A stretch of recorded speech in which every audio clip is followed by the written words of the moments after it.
हम अक्सर जब मंदिर जाते हैं तो मंदिर की पैड़ी या सीढ़ियों पर बैठते हैं, लेकिन हम में से बहुत कम लोग जानते हैं कि इस परंपरा के पीछे कारण क्या है।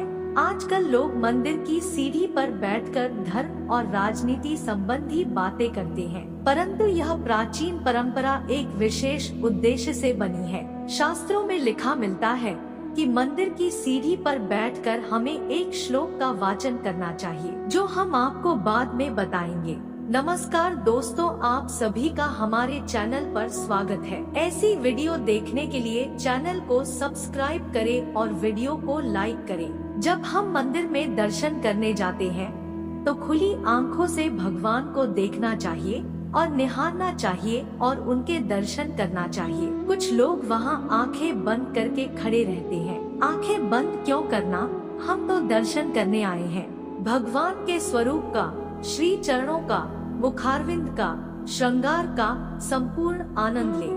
आंखों में भर ले उनके स्वरूप को, दर्शन करें और दर्शन के बाद जब बाहर आकर बैठें, तब नेत्र बंद करके जो दर्शन किए हैं उस स्वरूप का ध्यान करें। मंदिर में नेत्र नहीं बंद करना चाहिए।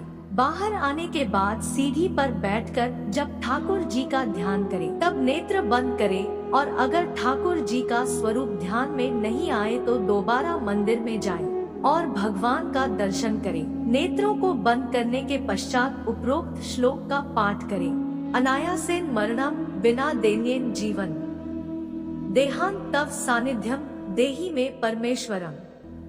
इस श्लोक का अर्थ है अनायासेन मरणम अर्थात बिना तकलीफ के हमारी मृत्यु हो और हम कभी भी बीमार होकर बिस्तर पर पड़े, कष्ट उठाकर मृत्यु को प्राप्त ना हो, चलते फिरते ही हमारे प्राण निकल जाएं। बिना देन्येन जीवन अर्थात परवशता का जीवन ना हो, मतलब कि हमें कभी किसी के सहारे ना पड़े रहना पड़े। जैसे कि लकवा हो जाने पर व्यक्ति दूसरे पर आश्रित हो जाता है, वैसे परवश या बेबस ना हो।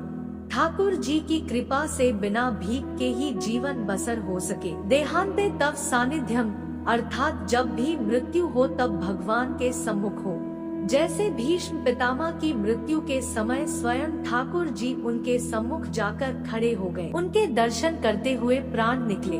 देहि में परमेश्वरम, हे परमेश्वर ऐसा वरदान हमें देना, यही प्रार्थना करें। और इसलिए कहते हैं कि घर, गाड़ी, बंगला, शादी, धन दौलत, शोहरत नहीं मांगना है, यह भगवान आपकी पात्रता के अनुसार खुद आपको देते हैं। दर्शन करने के बाद बैठकर यह प्रार्थना अवश्य करनी चाहिए। याचना सांसारिक पदार्थों के लिए होती है, जैसे कि घर, व्यापार, नौकरी, पुत्र, पुत्री, सांसारिक सुख, धन या अन्य बातों के लिए जो मांग की जाती है वह याचना है। दोस्तों, हमारे द्वारा दी गई जानकारी कैसी लगी कमेंट करके जरूर बताएं। वीडियो अच्छा लगा हो तो कमेंट में जय श्री कृष्णा जरूर लिखें। धन्यवाद।